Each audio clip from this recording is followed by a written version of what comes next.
Hey guys, what's up? In this short tutorial, I would like to show you how you can start the page numbering from a specific page in Microsoft Word. So let's get started.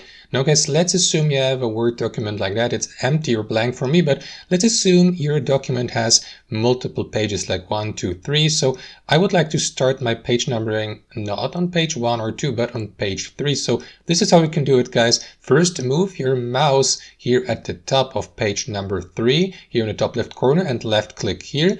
After that, click on Layout here at the top and select Breaks from the drop-down menu and select the Next Page option from that list below. In the next step, head over to Insert here at the top and here to the right where it says Header and Footer, click on that arrow down icon here next to Page Number and simply select your preferred page numbering format.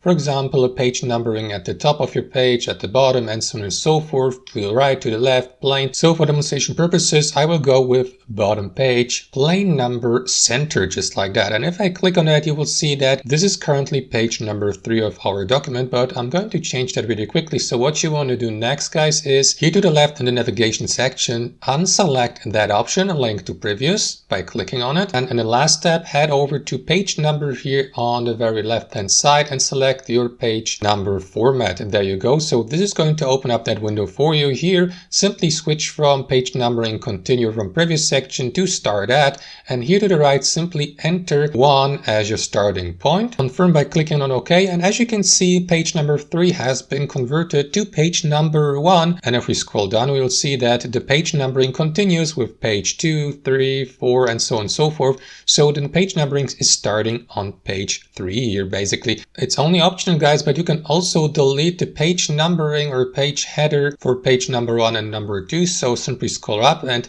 head over to the header or footer section and manually delete the page number here, and that's basically it. Thanks for watching and have a wonderful day.